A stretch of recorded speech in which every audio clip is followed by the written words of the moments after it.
영국과 한국으로 가는 이원 축구 방송 이건 김정용의 해축통신 시작합니다. 먼저 풋볼리스트 김정용 기자와 인사 나누겠습니다. 어서 오십시오. 안녕하세요, 김정용입니다. 네, 영국에 있는 이건 기자도 연결합니다. 이건 기자 안녕하세요. 네, 안녕하세요. 영국 런던에 있는 이건입니다. 네, 김정용 기자. 손흥민 선수의 소식 많이들 궁금하셨을 텐데요. 수술 후에 처음으로 SNS에 근황을 밝혔어요. 네, 본인 소셜 미디어를 통해서 수술 경과나 회복 상태를 소상하게 밝힌 건 아니지만 네. 월드컵에 뛰고 싶다는 의지 그리고 뛸 수 있는 가능성을 이제 암시를 했어요. 일단 1%의 가능성만 있어도 그 가능성을 보며 앞만 보며 달려가겠습니다라고 말을 하면서 네. 월드컵 참가를 반드시 하고 싶다라는 의지를 보였고요. 그리고 이제 이 글이 명문입니다. 그러니까요. 저는 제갈량의 출사표를 보는 줄 알았어요. 네. 네. 특히 이제 지난 2년 동안 여러분이 참고 견디며 써오신 마스크를 생각하면 제가 월드컵에서 쓸 마스크는 아무것도 아닙니다라는 대목은 정말 좀 심금을 울리지 않았나 그렇죠. 생각이 됩니다. 진짜 어쩜 이렇게 글도 잘 쓸까요? 누가 써준 건 아니겠죠? 그랬을 수도 있지만 네. 그래도 이제 현명한 행동을 한 거니까 네. 다 좋은 거죠. 네. 근데 정말 그 절절한 손흥민 선수의 감정이 그대로 느껴지는 것 같았습니다. 이건 기자, 그 손흥민 선수의 의지는 SNS를 통해서 충분히 확인할 수가 있었는데요. 영국 현지에서는 혹시 어떤 이야기가 나오고 있나요? 네, 손흥민 선수의 그런 지금 상황에 대해서 많은 메신저들이 여러 가지 메시지를 흘리고 있습니다. 아시다시피 수술은 잘 끝났고 일단 재활에 돌입을 했고 여러 가지 이야기들을 하고 있는데 우선 안토니오 콘테 감독 같은 경우에는요 여러 가지 경기 후에 기자회견들 중에서 하면서 손흥민 선수의 월드컵 출전에 자신한다. 나는 I'm confident 이렇게 이야기를 하면서 그런 이야기를 했고요. 가장 이제 좀 인상적이었던 것이 이제 최근에 있었던 그 토트넘의 그 리그 경기 끝나고 난 이후에 위르겐 클롭 감독이 리버풀과 경기하는데 위르겐 클롭 감독이 KBS와의 단독 인터뷰를 가졌어요. 네. 그 KBS와의 인터뷰에서 손흥민 선수에 대해서 지금 이제 여러 가지 자기가 이제 영입을 했던 것을 못한 것이 아쉬웠다 한다 얘기를 하면서 상태가 좋다라고 얘기 들었다. 특히나 월드컵에서는 안면보호 마스크를 쓰고 출전을 할 것 같다. 나는 그렇게 얘기를 들었다라고 이야기를 했는데 그 이후에 약 한 하루 이틀 정도 만에 손흥민 선수가 안면보호 마스크를 쓰고 나갔다라는 이야기를 하면서 이 위르겐 클롭 감독이 리버풀을 지도하는 것이 아니라 저기 어디 삼성교 밑에서 돗자리 깔고 뭔가 이렇게 여러 가지 조언을 해주는 사람이 되어야 되는 거 아닌가 할 정도로 엄청난 정보력을 자랑했다는 것이 상당히 인상적이었습니다. 그렇네요. 참 이제 사실 근데 마스크가 이제 보조 수단이지 그게 완벽하게 막아주는 건 아니잖아요. 그렇죠. 그러니까 결국 남아 있는 시간 동안 얼마만큼 회복이 가능한가가 가장 중요할 것 같아요. 그렇죠. 통증도 문제고요. 예. 이제 마스크 위로 충격이 이제 입었을 때 그게 직접 타격이 되지 않더라도 그 울리는 충격으로 인해서 덧나지 않을 정도까지는 회복이 돼야 되니까 네. 시간과의 싸움이라고 할 수 있을 것 같습니다. 말씀하신 거 클롭 감독의 멘트 앞서서 대한축구협회는 손흥민 수술이 잘 됐다. 그리고 월드컵 가능성은 아직 거론하기 이르다라면서 수술 상황만 이야기하고 구체적인 어떤 전망은 얘기를 피했는데 일반적으로는 이제 안아골절이면 회복 기간 한 4주 정도 잡거든요. 근데 4주면은 좀 늦어요. 그렇죠. 3주 만에 컴백을 했어야 되는 거거든요. 예. 그렇기 때문에 좀 촉박하다고 할 수 있고요. 일단 대한축구협회와 대표팀 입장에서는 3차전 밖에 못 뛸 수가 있습니다. 만약에 회복이 1차전 때까지 안 된다면. 네. 하지만 그런 상황에도 무조건 데려갈 수밖에 없는 선수가 손흥민 아닌가 생각이 되고 또 축구협회 한 인사의 인터뷰에서도 이런 가능성이 이제 거론이 됐어요. 어차피 이번 월드컵은 과거 대회보다 3명씩 더 뽑을 수 있습니다. 네네. 코로나19 이후에는 다들 엔트리를 좀 넉넉하게 짤 수 있게 되어 있거든요. 그래서 손흥민 선수가 출전 가능성이 반반인 상황에서 선발이 되더라도 다른 선수 자리가 충분하기 때문에 팀에 타격은 없습니다. 네. 이제 우리가 걱정을 많이 했던 만큼 곳곳에서 그나마 그래도 긍정적인 메시지가 전달이 되고 있습니다. 그런데 이건 기자, 이런 메시지들을 어디까지 우리가 받아들여야 할까요? 우선 일단 기본적으로 콘테 감독의 메시지는 상당히 긍정적이다. 그러니까 콘테 감독의 이야기 자체를 그냥 100% 수용을 해도 된다라고 보실 수가 있겠습니다. 콘테 감독은 손흥민 선수의 그런 몸 상태라든지 여러 가지 상황에 대해서 가장 자기가 직접 눈으로 확인도 할 수 있고 가장 근접한 거리에서 보고를 받기 때문에 네. 이 사람의 말은 상당히 신빙성이 있고 특히나 콘테 감독이 사실 출전 여부라든지 이런 거에 대해서는 그렇게 허투루 말하는 사람은 아니거든요. 최근에 히샬리송 선수도 그때 이제 다쳤는데 딱 다치자마자 기자회견에서 히샬리송 선수 월드컵에 갈 수 있습니까? 물어봤을 때 바로 월드컵에 갈 수 있다라고 얘기를 했고 최근 경기들을 통해서 이제 경기 출전 명단에 이름을 올리고 경기들을 통해서 이제 오는 걸 봤었을 때 손흥민 선수도 그 리버풀전 끝나고 난 다음에 콘테 감독이 정말 그 월드컵에 출전할 것을 자신한다라고 이야기를 했기 때문에 물론 이 월드컵을 1차전부터 나올지 아니면 그 이후부터 나올 수 있을지는 그건 아직 확실하지 않습니다만 그래도 자신한다라고 얘기를 했기 때문에 손흥민 선수의 월드컵 출전 가능성은 상당히 높다. 한 7-80% 이상이다라고 보실 수가 있겠습니다. 그렇군요. 이건 기자 혹시 그 이제 영국 현지에 계시니까 남들이 모르는 정보, 우리가 모르는 정보 이렇게 좀 넘겨서 들어오는 그런 정보들은 없었나요? 이게 이래저래 들리는 이야기들이 여러 가지 이제 뭐 휴민트를 통해서 들리는 이야기들은 손흥민 선수가 카타르로 오는 것은 크게 걱정 안 한다. 그러니까 주변 인물들도 그렇고 사실 대표팀 선수들과 또 잘 아는 사람들이든지 그런 쪽의 정보를 통해서도 크게 걱정하지 않는다라는 분위기거든요. 그러니까 네. 안면 보호 마스크를 쓰고 오더라도 카타르는 온다. 다만 계속 나오는 이야기지만 어느 경기부터 뛸 수 있을지는 아직까지는 조금 말을 아끼고 불투명하다라는 그런 분위기. 알겠습니다. 역시나 빠른 쾌유를 바라는 수밖에 없겠네요. 우리 대표팀도 큰 걱정이지만 토트넘 역시도 손흥민 선수의 공백을 크게 느끼고 있죠. 네, 최근에 손흥민 없이 치른 컵 대회 포함 2경기에서 2전 연속 패배를 당했어요. 먼저 지난 7일에 리버풀과의 프리미어리그 경기에서 1-2로 졌습니다. 그 리버풀이 이번 시즌 굉장히 안 좋잖아요. 네. 원래 토트넘보다 강한 그 리버풀이 아니고 토트넘보다 아래 순위에 있는 리버풀이었는데 졌고요. 그리고 10일 리그컵 경기에서는 프리미어리그 최하위 팀 노팅엄 포레스트와의 대진이 됐는데 0-2로 패배하면서 탈락했어요. 리그컵이라서 토트넘이 이진을 내보냈냐 하면 뭐 그렇지도 않았습니다. 케인, 페리시치, 호이비에르, 다이어 거의 주전이 반 이상 나왔거든요. 그런데 이제 한 골도 넣지 못하고 졌다는 것은 손흥민 선수의 공격 쪽에서의 공백이 얼마나 거대한지 보여주는 부분이고 방금 이건 이제 얘기하신 그 브라질 대표 히사를리송 선수가 노팅엄 포레스트 전에서 이제 부상 복귀를 해서 교체로 들어왔어요. 그래서 이제 월드컵까지 딱 2경기씩 한 경기 2경기씩 남았는데 거기서 이제 히사를리송을 활용해서 손흥민 공백을 한번 메울 수 있고 하지만 이제까지 이미 당한 패배는 이제 돌이킬 수 없게 되었죠. 그렇죠. 자, 그런데 또 이런 상황에서도 손흥민 선수가 챔피언스리그 조별리그 베스트 골에 선정 이제 후보군에 올라왔다고 하더라고요. 네, 그렇습니다. 그 유럽 축구 연맹이 어제였죠. 어제 이제 챔피언스리그 조별리그들을 이렇게 정리를 하면서 늘 이제 하는 조별리그 최고의 골 장면 우리 뽑아보자라고 이렇게 공지를 올렸습니다. 총 10골을 후보에 올렸는데 이제 멀티골까지 기록한 선수를 따지면 8명의 선수가 후보자 명단에 이름을 올렸습니다. 이 가운데 손흥민 선수가 있었는데 그 프랑크푸르트와의 조별리그 4차전 홈 경기에서 터트린 득점이었습니다. 그 득점 상황을 다시 한번 복기를 해본다면 오른쪽에서 호이비에르 선수가 크로스를 올린 것을 손흥민 선수가 그대로 왼발 발리 쇼팅으로 연결하면서 상대 골망을 흔든 그런 골이었는데 이 골이 최고의 조별리그 최고의 골 장면 베스트 10 안에 들었고 이제 그 후보에 들었습니다. 이제 손흥민 선수와 같이 경쟁을 할 선수들이 굉장한데요. 리오넬 메시 그리고 킬리안 음바페 이 두 선수는 각자 자신의 2골이 후보에 올랐고 맨시티의 뭐 엘링 홀란이라든지 뭐 페란 토레스라든지 알렉산더 아놀드라든지 이런 쟁쟁한 선수들이 후보에 오르면서 손흥민 선수도 역시 한 번 더 월드 클래스로서의 그런 자신의 그런 역량, 자신의 그런 모습들을 입증을 했다라고 보실 수가 있겠습니다. 네. 자, 챔피언스리그 이야기가 나왔으니까요. 16강 대진도 한번 살펴볼게요. 토트넘은 AC 밀란을 만나네요. 네, 세리에아, 그러니까 이탈리아 리그에서 디펜딩 챔피언인 AC 밀란입니다. 한 10년 동안 굉장히 부진하다가 네. 최근에 한 2년 정도 동안 부활을 했어요. 그리고 지난 시즌 이탈리아 챔피언이 되었고 이번에 토트넘과 16강에서 만나게 됐습니다. 전력만 보면 세리에 아무래도 우승팀이니까 밀란의 전력이 토트넘보다 조금은 앞서지 않나 생각할 수 있는데 몇 가지 이제 토트넘이 웃을 수 있는 요소가 있습니다. 먼저 콘테 감독이 과거 다른 팀을 맡아서 밀란을 여러 번 만났을 때 대부분 상대 전적에서 압도적인 우세를 가지고 있어요. 밀란을 요리는 법을 안다. 이런 점 하나 꼽을 수 있고요. 둘째로 프리미어리그 팀이 이탈리아 팀 상태로 전통적으로 강합니다. 특히 토트넘은 뭐 이번 전성기뿐 아니라 10년 전에도 AC 밀란, 인테르 밀란을 다 잡은 적이 있거든요.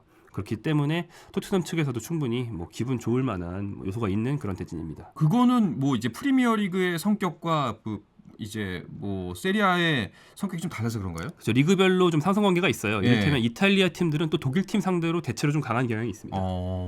그런 점들이 있군요. 이건 기자, 아무래도 이번 16강 대진 그 영국에서는 프리미어리그 팀들의 대진에 관심이 많이 쏠리겠죠?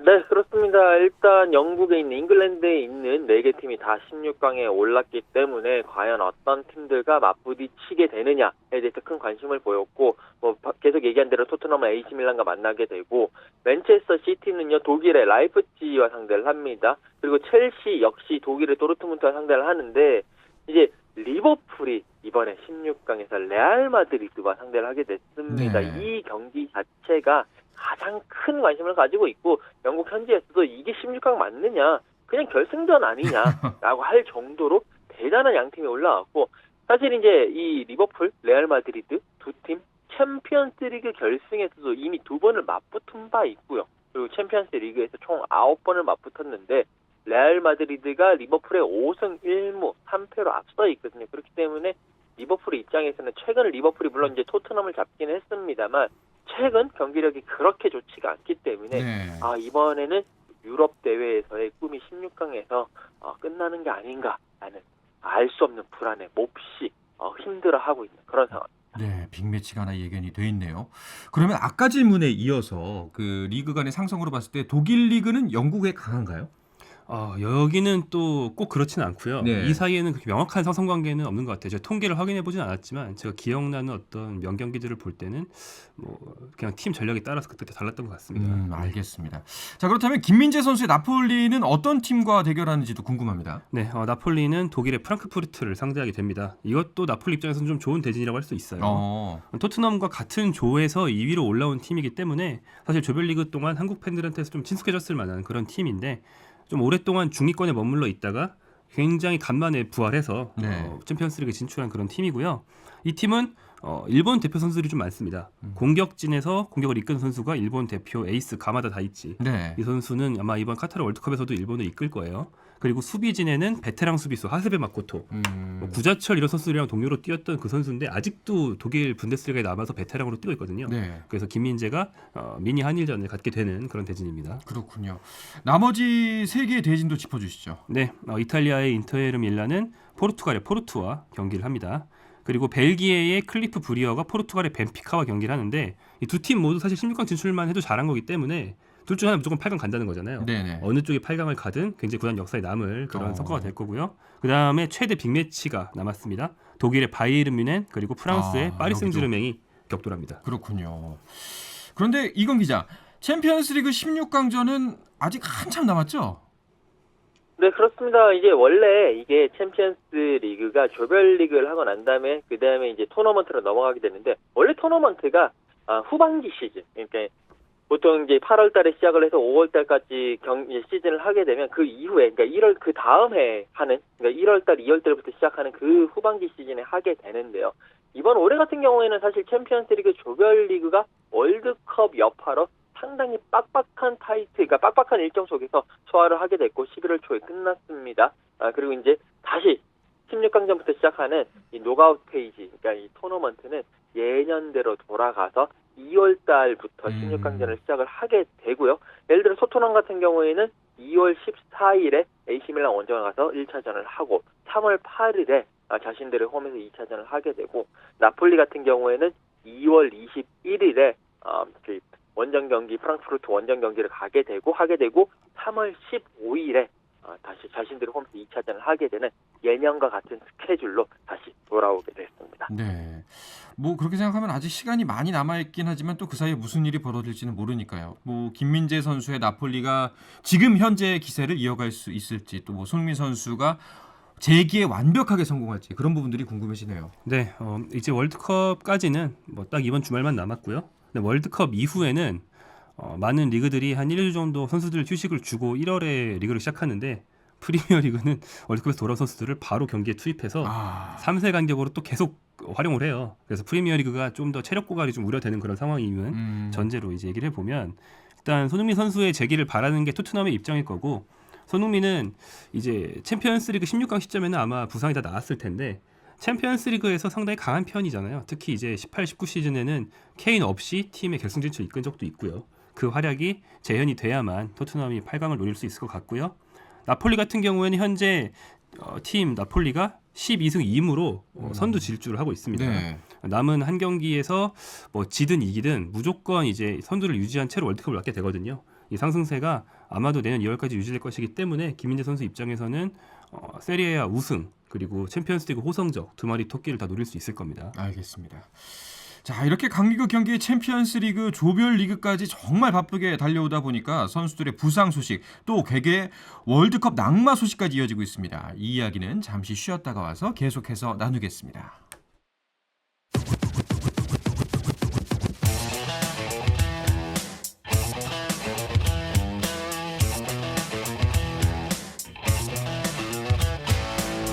짜릿함이 살아있는 시간, 한상원의 스포츠. 네, 영국과 한국을 넘나드는 이원 축구 방송 이건 김정용의 해축통신 듣고 계십니다. 풋볼리스트 김정용 기자, 영국의 이건 축구 전문 기자와 함께하고 있습니다. 김정용 기자, 그 월드컵이 정말 코앞이라 선수들의 부상 소식이 더 안타깝게 들려옵니다. 최근에는 사디오 마네 부상 소식이 있었네요. 네, 월드컵 개막이 이제 2주도 채 남지 않았는데 세네갈의 간판 스타, 최근 발롱도르 시상식에서 전 세계 2위를 했던 네. 슈퍼스타죠. 마네 선수가 다쳤습니다. 소속팀 바이에른 뮌헨의 베르더 브레멘 상대 경기에서 경기 시작 21분 만에 누구랑 부딪힌 것도 아닌데 갑자기 부상을 호소하면서 빠졌어요. 그래서 아주 큰 부상은 아니지만 세네갈 대표팀에서 카타르 월드컵을 소화할 수 있을지가 좀 미지수였는데 그 뒤에 세네갈 명단에 일단 들어갔습니다. 세네갈 대표팀이 마네가 월드컵 첫 경기까지 회복을 못할 수도 있지만 그래도 선발해서 3차전만이라도 쓰겠다라는 입장인 걸로 알려져 있거든요. 네. 그러니까 우리가 손흥민을 보는 것과 굉장히 비슷한 입장이에요. 그렇네요. 두 선수는 포지션도 비슷하고 팀 내 비중도 비슷하고 뭐 실력도 어떻게 보면 비슷하거든요. 그래서 남일 같지 않습니다. 네. 이건 기자, 프리미어 리거들 중에서도 부상 선수가 많은 것 같던데요. 네, 그렇습니다. 프리미어 리그가 지금 계속 다른 리그도 물론 빡빡한 일정을 소화를 하고 있지만 특히나 프리미어 리그 같은 경우에 중간에 리그컵이라는 대회가 있기 때문에 계속 전체적인 팀들이 3일, 4일마다 한 경기씩을 하게 되고 그것이 과부하로 이어지면서 여러 가지 이제 충돌에 의한 부상보다도 자신들이 계속 경기를 뛰면서 근육에 대한 손상이라든지 이런 쪽에 부상들이 많이 오고 있습니다. 특히 이제 한국이 속해 있는 이 H조 같은 경우만 하더라도 포르투갈 대표팀의 그런 부상들이 좀 많이 있는데 네. 리버풀의 공격수면서 여러 가지 유틸리티 플레이어로도 할 수 있는 그 디오고 조타 선수도 지금 이제 부상으로 월드컵에 못 나가게 됐고 황희찬 선수의 팀 동료인 페드로 네투 선수도 부상으로 못 나가게 됐습니다. 여기에 또 레스터 시티의 히카르도 페레이라든지 이런 선수도 부상 때문에 월드컵 출전이 지금 무산된 상황이고 이 프랑스와 또 이 첼시의 핵심인 또 은골로 캉테까지 지금 부상으로 나서지 못하면서 많은 그 프리미어리그 감독들이 이번 그 월드컵은 말도 안 된다. 그것 때문에 너무 일정이 타이트해졌기 때문에 부상 선수가 속출하고 결국에는 이 월드컵에서 많은 팬들이 최고의 선수들을 못 보고 최고의 경기를 못 보게 된다. 그건 결국 팬들에 대한 예의가 아니고 팬들의 손해다라고 비판할 정도로 지금 많은 그런 여러 가지 말들이 나오고 있습니다. 네, 프리미어 리그뿐만이 아닙니다. 뭐 메시도 다쳤고 또 은바페도 부상 소식이 있던데요. 네, 이 두 선수는 모두 프랑스의 최강팀 파리 생제르맹 소식이죠. 네. 근데 이 두 선수가 빠진다면 진짜 월드컵 전체가 좀 뭐라고 그럴까 볼맛이 안 나게 되는 그런 위기라고 할 수 있는데 그렇죠. 다행히 이 둘은 뭐 결정 확정은 아니고요. 둘 다 이제 의혹 정도가 있는 상황입니다. 메시는 아킬레스건 염증이 있다고 하는데요. 심한 건 아니라서 현재로서는 월드컵에 일단 참가할 수 있을 가능성이 높고요. 은바페도 가벼운 부상이라고 볼 수 있는데 고질적인 사타구니 통증이 종종 재발했다가 1, 2주 만에 들어가고 그랬거든요. 이번에 그런 부위라서 아마 두 선수 모두 월드컵에 가긴 갈 겁니다. 다만 컨디션 관리가 매우 중요하겠죠. 프랑스 같은 경우에는 은바페가 부상당했다는 소식에 이 월드컵 디펜딩 챔피언의 저주를 떠올렸을 것 같기도 하네요. 네, 디펜딩 챔피언은 그 다음 대회에서 우승하지 못할 뿐 아니라 조별리그 탈락을 굉장히 자주 당한다는 그런 징크스가 있죠. 특히 프랑스는 딱 20년 전에 그 저주를 경험했습니다. 98년 프랑스 대회 우승을 하고 나서 2002 한일 월드컵을 하러 왔는데 그 대회 전에 한국과의 평가전에서 그 지단이 부상을 당했죠. 그렇죠. 그리고 이제 조별리그에서 탈락하는 굉장히 충격적인 결과가 났는데 이때만 해도 충격적이라고 했지만 이때 이후로 이탈리아, 스페인, 독일이 월드컵에서 우승하고 다음 대회 조별리그 탈락하는 일이 정말 연속으로 계속 일어났어요. 아마 지금 프랑스도 오늘 그렇게 되는 거 아닌가라는 불안을 좀 갖고 있을 것 같습니다. 그렇네요. 자, 그런데 오늘 프랑스 같은 경우에는 음바페를 포함시킨 월드컵 출전 명단을 발표했죠. 네, 그렇습니다. 9일에 이곳 시간은 이제 9일에 발표를 했는데 총 25명의 명단을 발표를 했습니다. 음바페 선수 그래도 부상이 그렇게 심각하지 않다라는 결론을 내리면서 데리고 가겠다라고 했고요. 카림 벤제마 선수, 말롱도르의 수상자죠. 이 벤제마 선수도 포함을 시켰습니다. 우리가 조금 물론 대부분의 선수들이 친숙하긴 하지만 그래도 많이 보고 있는 슈고 요리스 골키퍼, 토트넘의 골키퍼 이 선수도 포함이 됐고요. 그 외에 라파엘 바란 선수도 부상에서 복귀를 했기 때문에 포함을 했습니다. 여기에 이제 올리비에 지루라든지 앙투안 그리즈만 그리고 코망 이런 선수들이 다 복귀를 했고요. 역시 계속 말씀드리지만 캉테 선수 그리고 폴 포그바 선수가 아쉽게도 부상으로 뛰지 못하는 것이 네. 상당히 프랑스 입장에서는 아쉬운 그런 상황입니다. 네.